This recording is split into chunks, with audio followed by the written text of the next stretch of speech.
Assalamualaikum warahmatullahi wabarakatuh. Jadi hari ini kita akan membahas bab 6 yaitu inspirasi Al-Quran, indahnya beragama secara moderat. Seperti yang kita tahu, sebagian pelajar terkadang mengekspresikan keberagaman secara radikal dan intoleran, seperti membenarkan kekerasan, perundungan, atau merendahkan orang yang berbeda agama atau cara beribadah, seperti membuli ya. Padahal tindakan ini bertentangan dengan ajaran Islam. Dalam bab ini, kalian akan belajar pentingnya beragama secara moderat melalui Quran Surat Al-Baqarah ayat 143 dan hadis terkait. Nah, mari membaca Al-Quran sesuai dengan kaidah tajwid dan tartil. Yang pertama yaitu ayo belajar membaca Al-Quran dengan fasih. Pada bab ini, kalian akan belajar tentang kaidah bacaan nun mati atau tanwin. Kemudian ada juga mim mati. Dan selama pelajarinya, diharapkan kalian dapat membaca Quran Surat Al-Baqarah ayat 143. Nun mati adalah huruf nun dengan harokat sukun. Nun mati tidak bisa dibunyikan kecuali diawali huruf lain. Sementara tanwin adalah nun mati yang bertempat di akhir kata benda atau isim yang terlihat apabila dibaca bersambung dengan huruf berikutnya dan hilang ketika dibaca waqaf atau berhenti. Tanwin pada dasarnya juga huruf nun mati, tapi dalam bahasa tulis diganti dengan tanwin. Sedangkan jika dibunyikan, fungsinya sama dengan huruf nun mati. Ada 4 hukum bacaan jika ada nun mati atau tanwin bertemu dengan salah satu huruf hijaiyah. Yang pertama ada idhar. Idhar ini berarti jelas, terang, dan tampak. Nun mati atau tanwin dibaca idhar apabila bertemu dengan huruf halki yang berjumlah 6 huruf, yaitu hamzah, ain, ghain, ha, dan kho. Apabila ada nun mati atau tanwin bertemu dengan salah satu di antara huruf itu, hamzah, ha, ain, ghain, ha, dan kho, maka nun mati atau tanwin itu dibaca jelas dengan 6 huruf halki ini. Bacaan ini juga bisa disebut dengan idhar halki. Sebagai contoh ini, yan auna, anhum, azizun ghafur, min ilmin, wan min khairin. Semuanya ini dibaca jelas tanpa mendengung, jadi langsung masuk ke huruf berikutnya. Kemudian yang kedua ini ada idgham. Idgham berarti memasukkan sesuatu ke dalam sesuatu. Dalam tajwid, nun mati atau sukun atau tanwin dibaca idgham apabila bertemu dengan salah satu dari 6 huruf idgham, yaitu ya, nun, mim, waw, lam, dan ro. Nah, idgham ini itu terbagi lagi menjadi 2, yaitu yang pertama ada idgham bil gunnah. Sebagian dari huruf-huruf ini ada dibaca dengung atau gunnah, yaitu ya, nun, mim, dan waw. Hukum bacanya disebut dengan idgham bil gunnah. Huruf nun mati atau tanwin yang bertemu dengan huruf-huruf ini dimasukkan ke dalam disertai dengung. Nah, ada syaratnya nih. Terjadi pada 2 kata jika dalam satu kata bacaan berubah menjadi idhar kilmi atau dibaca terang. Nah, untuk idgham yang selanjutnya yaitu idgham bila gunnah tanpa dengung. Berlaku jika nun mati atau tanwin bertemu dengan huruf lam atau ro. Bacaan dilakukan tanpa dengung, hanya melebur nun mati atau tanwin ke dalam huruf tersebut. Nah, ini ada contoh-contohnya untuk idgham bi gunnah atau yang mendengung tadi, yaitu wa nuhaw wa ala bi khairim min nasirin may yaqulu. Itu untuk idgham bi gunnah ya. Jadi harus ada dengungnya dan memasukkan. Nah, untuk idgham bil gunnah itu mir rabbihim min ladunka. Nah, jadi cuma dimasukkan ke huruf setelahnya aja. Untuk idhar kilmi itu bunyanun, sinwanun, itu dia memang bertemu dengan huruf idgham bi gunnah, tetapi dia termasuk idhar kilmi. Nah, yang hukum nun sukun atau tanwin yang selanjutnya yaitu iklab. Iklab berarti mengubah bentuk sesuatu dari asalnya. Nun mati atau tanwin dibaca iklab apabila bertemu dengan huruf ba. Cara membaca bacaan iklab adalah dengan mengubah nun mati atau tanwin menjadi mim. Cara membaca bacaan iklab adalah dengan mengubah nun mati atau tanwin menjadi mim dengan disertai dengung. Dalam bacaan iklab, tanda perubahan biasanya ditunjukkan dengan huruf kecil mim di atas atau dekat dengan nun mati atau tanwin pada mushaf Al-Quran. Jadi akan ada ciri-cirinya, yaitu mim kecil di atasnya gitu.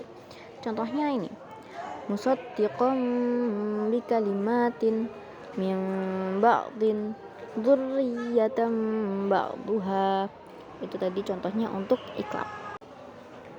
Nah, untuk selanjutnya ini yang keempat itu ada ikhfa. Ikhfa berarti menutupi atau menyembunyikan. Nun mati atau tanwin dibaca ikhfa apabila bertemu dengan 15 huruf ikhfa, yaitu ta, sa, jim, dal, dal, zai, sin, shin, sod, tot, to, do, fa, qaf, dan kaf.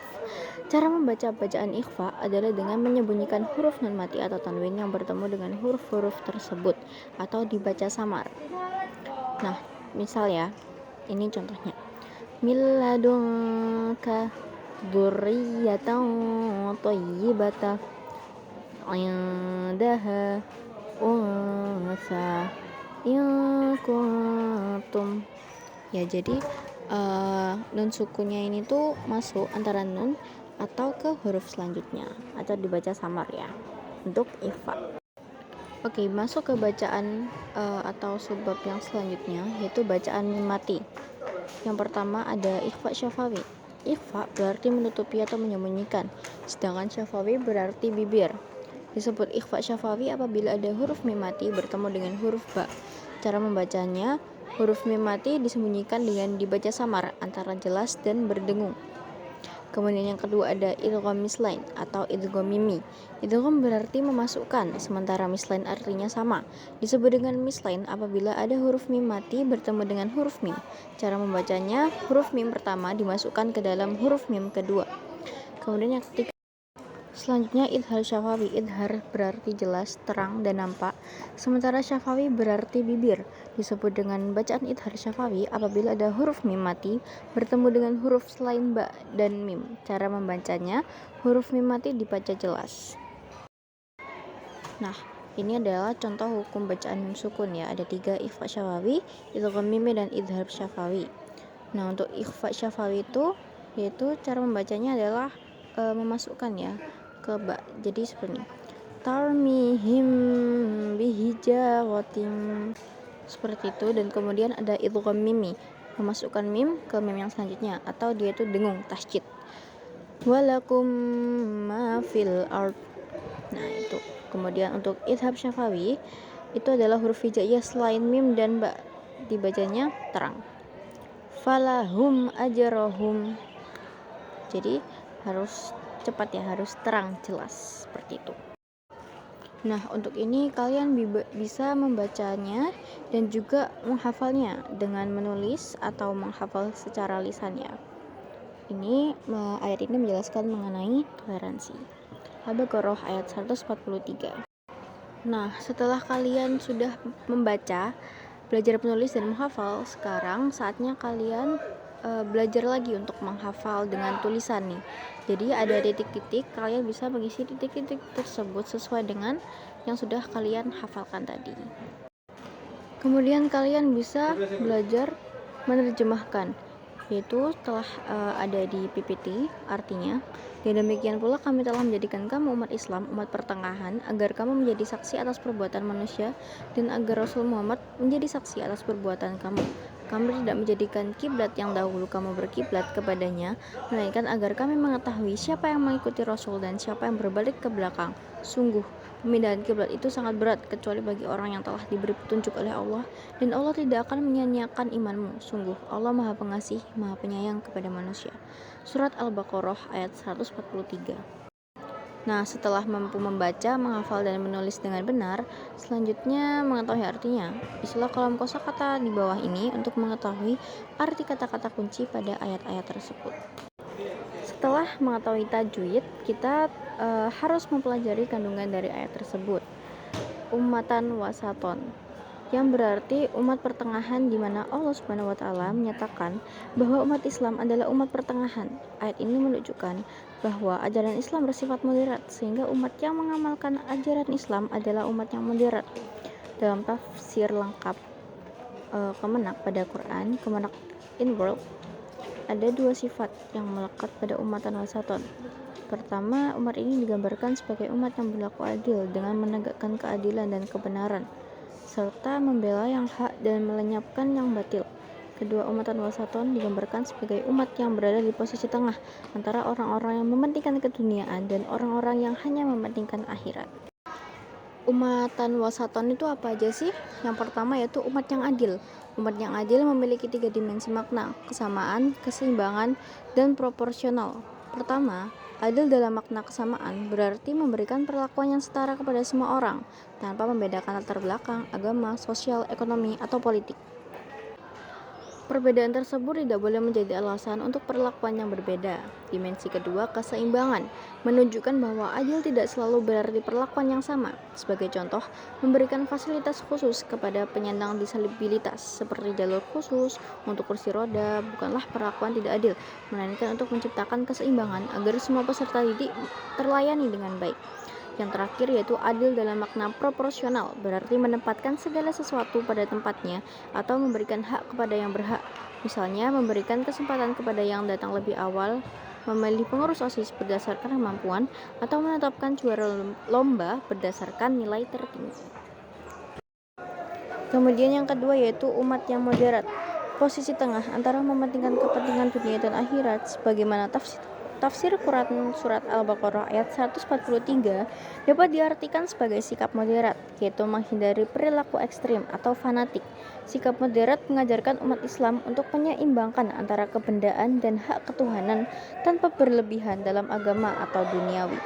Sebagai contoh, dalam hadis riwayat Muslim, Rasulullah SAW menegur sahabat yang berdoa agar azab akhirat disegerakan di dunia dan menyarankan doa agar diberikan kebaikan di dunia dan akhirat. Ini mencerminkan sikap moderat yang menginginkan kebaikan untuk keduanya. Memisahkan agama dari kebendaan disebut sekuler, sementara berlebih-lebihan dalam agama disebut gulu. Kedua sikap ekstrem ini bertentangan dengan semangat umatan wasaton dalam Quran Surat Al-Baqarah ayat 143 yang mengajarkan umat Islam untuk mengambil jalan tengah.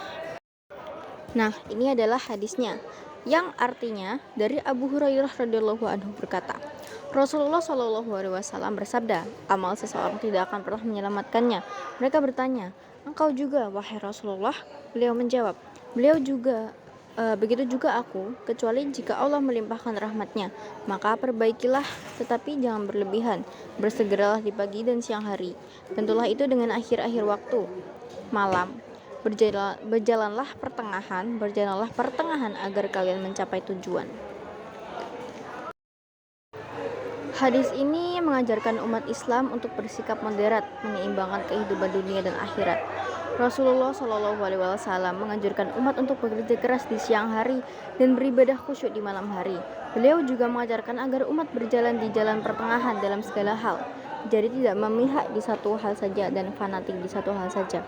Para sahabat dan tabi'in mempraktikkan sikap moderat dengan ungkapan seperti bekerjalah untuk diamu seakan-akan hidup selamanya, dan beramallah untuk akhiratmu seakan-akan mati besok. Nah, ini tuh udah kita ketahui ya. Jadi kita bekerja, tapi kita memikirkan bahwa dunia ini akan selamanya. Tapi ketika kita beribadah, itu seakan kita akan mati besok.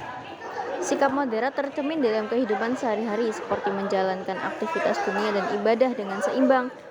Siswa moderat tidak akan melalaikan sholat meskipun sibuk dengan kegiatan lain. Begitu pula dalam situasi pandemi COVID-19. Sholat berjamaah tetap memperhatikan protokol kesehatan, seperti yang kita tahu kemarin ya waktu COVID-19. Sikap moderat dan adil saling terkait. Seseorang moderat akan menghargai perbedaan dan tetap menjaga hubungan baik dengan orang lain, meskipun memiliki pandangan yang berbeda. Sikap ini menjadi dasar toleransi antara sesama dan tidak akan menimbulkan kegaduhan.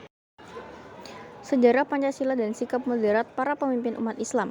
Pada saat Pancasila didiskusikan di BPUPK, terjadi tarik-menarik antara dua paham, yaitu negara sekuler dan negara yang menjadikan agama sebagai dasar negara. Piagam Jakarta kemudian diusulkan sebagai jalan tengah dengan kalimat ketuhanan dengan kewajiban menjalankan syariat Islam bagi pemeluk-pemeluknya, yang mengarah pada negara kebangsaan yang beragama. Setelah proklamasi, ada aspirasi dari masyarakat Protestan dan Katolik yang merasa keberatan dengan kalimat tersebut. Nah, demi persatuan ini, kalimat itu diubah menjadi ketuhanan yang Maha Esa, yang membentuk Pancasila seperti yang kita kenal sekarang. Sikap moderat para pemimpin Islam ini memungkinkan terwujudnya keharmonisan antara umat beragama di Indonesia, karena kita tahu bahwa Indonesia itu terdiri dari berbagai agama. Tanpa sikap moderat ini, kehidupan beragama yang damai dan harmonis seperti sekarang mungkin tidak akan terjadi. Kita harus meneladani sikap moderat tersebut agar dapat hidup berdampingan secara damai. Dan ini adalah kesimpulan dari materi yang tadi.